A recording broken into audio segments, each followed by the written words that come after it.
से भी कम समय बचा हुआ है और इसके मद्देनजर जहां कांग्रेस समेत तमाम विपक्षी दलों के बीच गठबंधन बनाने को लेकर बैठकों का दौर जारी है, वहीं बीजेपी भी अपने सियासी समीकरणों के जरिए मतदाताओं को साधने की कोशिश में जुटी हुई है। बीजेपी उत्तर प्रदेश में लोकसभा की ज्यादातर सीटों पर जीत हासिल करने के लिए खास फार्मूला तैयार किया है। बीजेपी ने उत्तर प्रदेश में ओबीसी वोटरों को जोड़ने के लिए व्यापक रणनीति बनाई है। बीजेपी ओबीसी वोटरों से साथ यहां पर संवाद स्थापित करने के लिए धन्यवाद मोदी सम्मेलन का आयोजन करने जा रही है, जिसके जरिए पार्टी कार्यकर्ता सुशासन और गरीब कल्याण की योजनाओं की जानकारी लोगों तक पहुंचाएंगे। इसके साथ ही बीजेपी का ओबीसी मोर्चा सभी जिलों में अन्य पिछड़ा वर्ग सम्मेलनों का आयोजन करेगा और इस सम्मेलन के जरिए बीजेपी ओबीसी समुदाय के आपको बताते चले कि लोगों के लिए कामों को जनता तक पहुंचाएगी।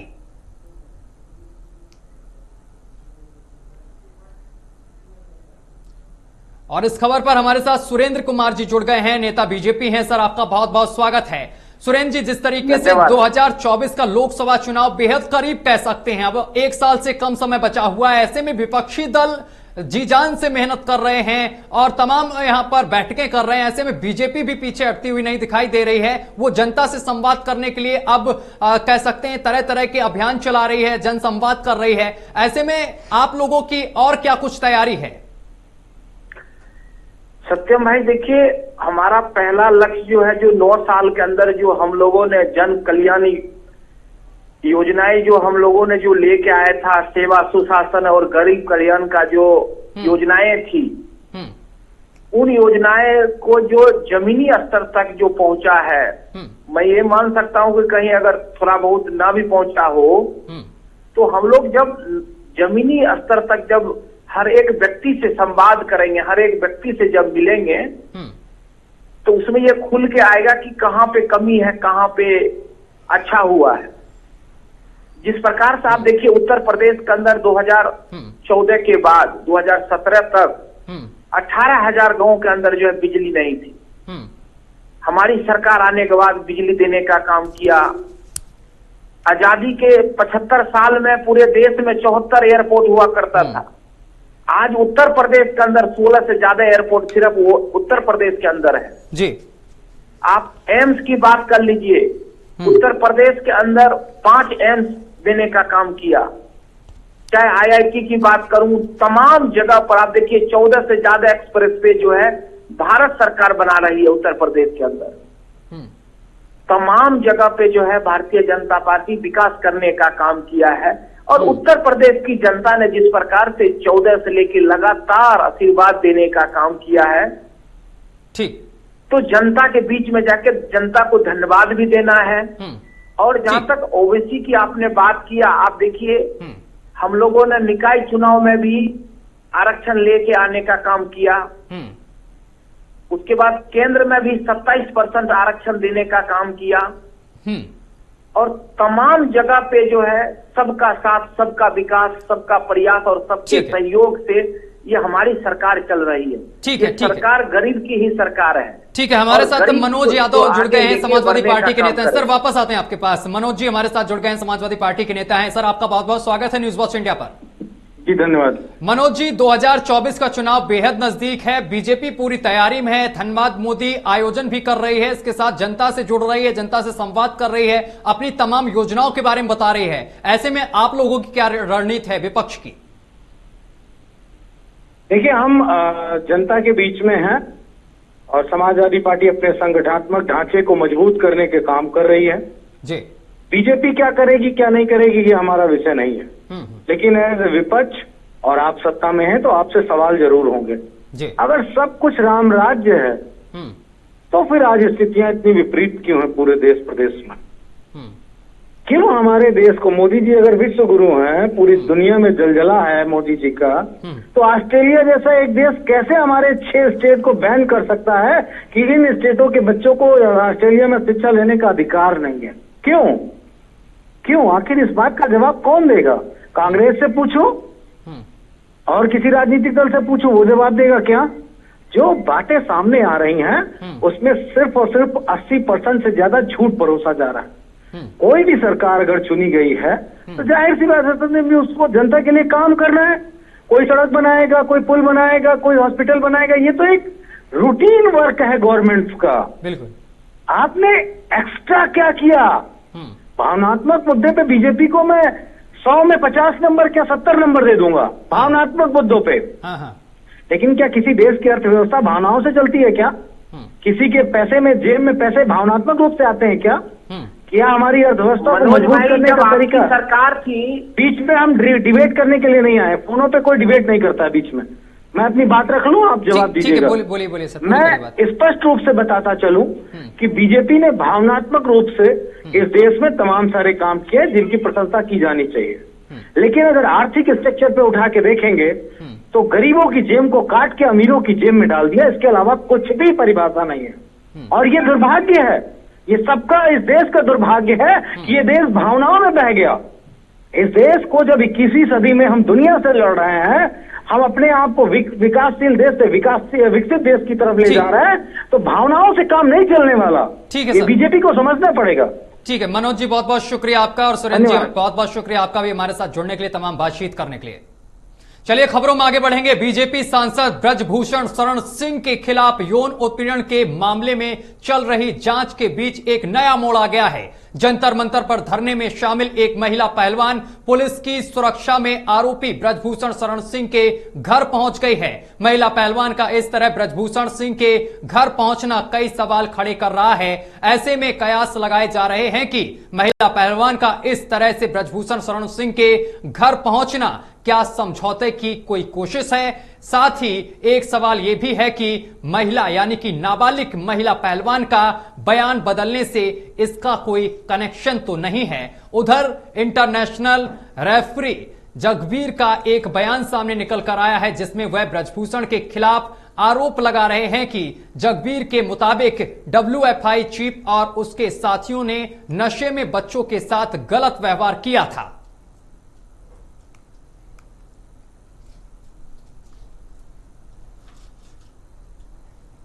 तो एक महिला पहलवान ब्रजभूषण शरण सिंह के घर पहुंची है।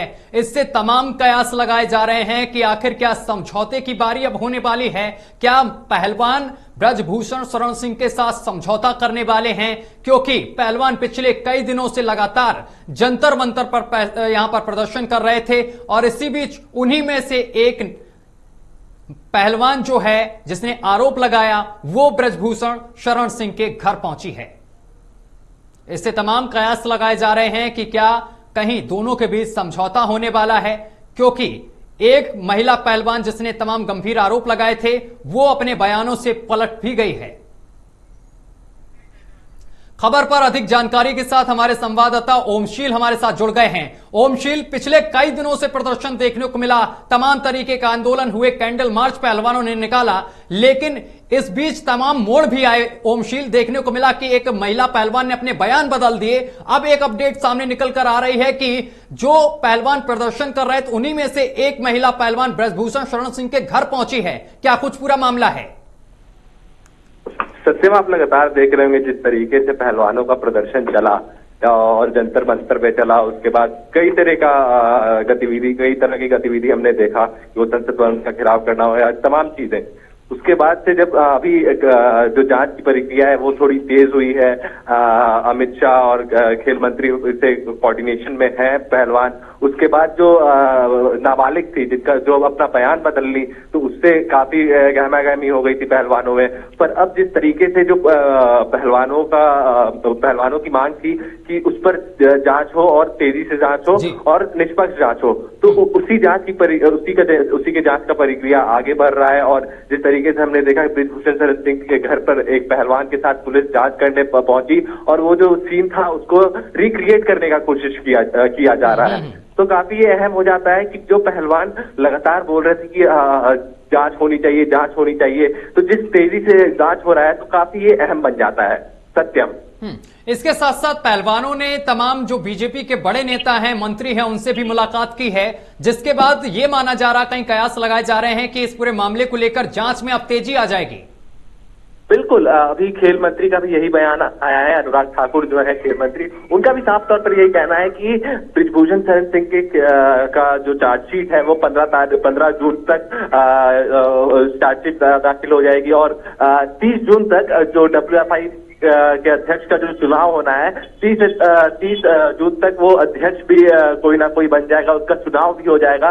तो कहीं ना कहीं ये काफी पहलवानों के फेवर में जाते हुए चीजें दिख रही है। अब बड़ा सवाल ये है कि जो इंटरनेशनल रेफरी थे जगबीर सिंह जी, उनका भी कहीं, जो रेसलर के रेफरी थे इंटरनेशनल, उनका भी कहीं ना कहीं यही कहना है कि बृजभूषण शरण सिंह को मैं भी देखा हूं और वो 2013 का बखान कर रहे थे। उसमें उनका साफ तौर पर यही कहना था कि जो महिला पहलवान है उनसे कहीं ना कहीं असहज होती है। तो कहीं ना कहीं ये जो मामला है, ये जो आरोप कहीं ना कहीं से आ रहे हैं बृजभूषण शरण सिंह के खिलाफ, तो कहीं ना कहीं उनकी मुश्किलें और भी बढ़ सकती है। सत्यम, चलिए ओमशील, बहुत बहुत शुक्रिया आपका तमाम जानकारी साझा करने के लिए। खबरों में आगे बढ़ेंगे, बात झारखंड की करेंगे। झारखंड के भौरा कोलियारी क्षेत्र में अवैध खनन के दौरान एक बड़ा हादसा हो गया है। यहां एक खदान के धंसने से कम 3 लोगों की मौत की खबर है। साथ ही खदान में कई लोगों के फंसे होने की आशंका भी जताई जा रही है। घटना जिले से करीब 21 किलोमीटर दूर भारत कोकिंग कोल लिमिटेड के भौरा कोलियारी क्षेत्र में हुई है। पुलिस के मुताबिक घटना में मारे गए लोगों और खदान में फंसे लोगों की वास्तविक संख्या का अनुमान अभी तक नहीं लगाया जा सका है। बता दें कि स्थानीय ग्रामीणों ने बताया है कि मजदूर अवैध खदान में लगे हुए थे और उसी समय अचानक खदान धंस गई। स्थानीय लोगों की मदद से मलबे से 3 लोगों को बाहर निकाला गया है और अस्पताल ले जाया गया, जहां पर डॉक्टरों ने उन्हें मृत घोषित कर दिया है।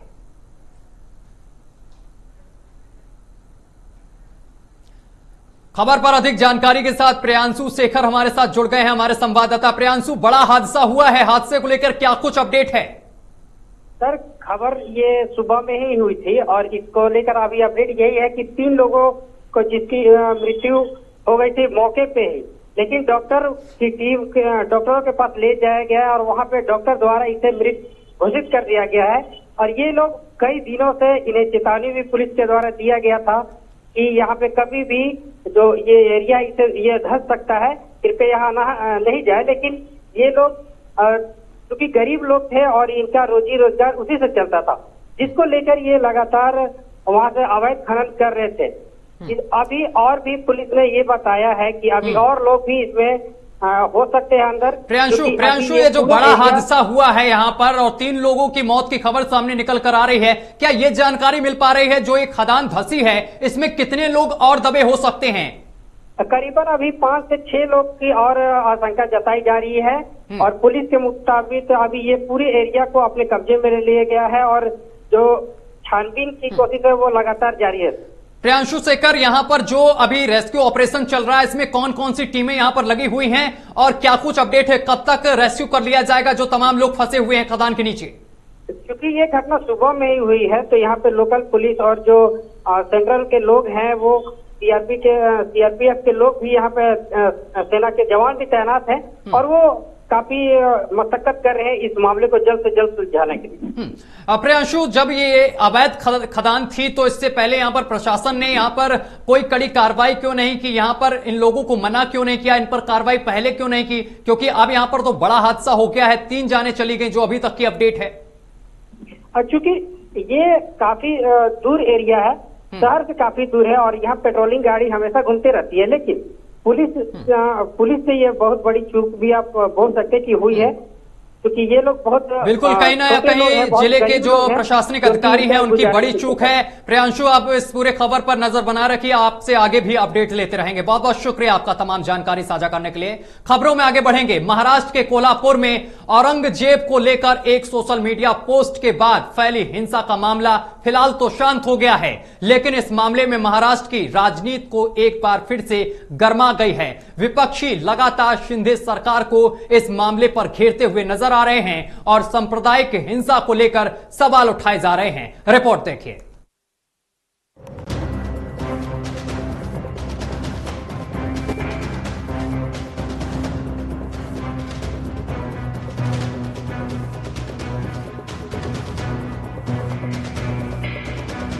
महाराष्ट्र में 2024 की लड़ाई औरंगजेब पर आई। कोल्हापुर में औरंगजेब को लेकर हुए बवाल पर सियासत तेज हो गई है। महाराष्ट्र में कुछ मुस्लिम युवकों की ओर से औरंगजेब और टीपू सुल्तान की तस्वीरें स्टेटस पर लगाने को लेकर कोल्हापुर में बवाल हो गया था। इस बवाल के बाद एनसीपी चीफ शरद पवार ने कहा था कि अभी ऐसी स्थिति है कि हमें मुस्लिम और ईसाई धर्म के लोगों की चिंता करनी चाहिए। शरद पवार के बयान के बाद बीजेपी उन पर हमलावर हो गई। बीजेपी नेता नीलेश राणे शरद पवार के बयान को आड़े हाथों लेते हुए राष्ट्रवादी कांग्रेस पार्टी चीफ शरद पवार को औरंगजेब का पुनर्जन्म कहा। इस लड़ाई में मुसलमानों के वोट लेने में पिछड़ता देख असदुद्दीन ओवैसी भी इस बयानबाजी में कूद पड़े। एआईएमआईएम चीफ ओवैसी ने महाराष्ट्र के डिप्टी सीएम देवेंद्र फडणवीस के औरंगजेब के औलाद वाले बयान पर पलटवार किया। में अचानक कुछ जिलों में औरंगजेब की औलादे पैदा हुई है, जो औरंगजेब का फोटो दिखाते हैं, औरंगजेब का स्टेटस रखते हैं और इसके कारण एक दुर्भावना समाज में पैदा हो रही है और इसके कारण एक तनाव भी निर्माण हो रहा है। सवाल ये उठता है कि अचानक इतने औरंगजेब के औलादे कहां से पैदा हुई। महाराष्ट्र के होम मिनिस्टर देवेंद्र फडणवीस बोले ये औरंगजेब की औलाद। अच्छा, आपको पूरे मालूम कौन किसकी औलाद है? आपको मालूम? मेरे को नहीं मालूम था, इतने एक्सपर्ट है आप। तो फिर ये गोडसे की औलाद कौन है बोलो हमको? ये आपटे की औलाद कौन है हमको बोलो? तो वहीं इस मुद्दे पर शिवसेना उद्धव गुट की चिंता गठबंधन बचाते हुए अपने वोट बैंक को बनाए रखने की है। शिवसेना नेता संजय राउत ने कोल्हापुर हिंसा मामले में राज्य सरकार की मंशा पर सवाल खड़े किए हैं। सरकार को जिम्मेदार ठहराऊंगा मैं, इस राज्य के गृह मंत्रालय को ठहराऊंगा, मुख्यमंत्री को ठहराऊंगा। जिस तरह से कोल्हापुर हो, नगर हो या और शहरों में जिस प्रकार से दंगे भड़के हैं या भड़काए गए हैं, उसके पीछे कौन है? औरंगजेब के नाम से 400 साल बाद भी इस महाराष्ट्र में दंगे होते हैं। जिस औरंगजेब को हमने 400 साल पहले महाराष्ट्र में दफनाया है, उसे अपने राजनीतिक स्वार्थ के लिए जिंदा किया जाता है बार बार, इसलिए कि कर्नाटक में बजरंगबली की जादू नहीं चली, तो अब औरंगजेब को लेकर यहाँ राजनीति करते हो, तो जिम्मेदार कौन है? इस पूरे विवाद की मुख्य जड़ मुसलमान वोट बैंक है। गैर बीजेपी दल इस मुद्दे के सहारे मुसलमानों में डर पैदा करके उनका वोट लेने की कोशिश कर रहे हैं, तो वहीं बीजेपी इस मुद्दे के सहारे हिंदू वोटों को गोलबंद करने में लगी हुई है। चलिए, इसी के साथ बुलेटिन में अभी के लिए बस इतना ही। देश दुनिया की तमाम खबरें देखने के लिए देखते रहिए आपका अपना चैनल न्यूज वॉच इंडिया।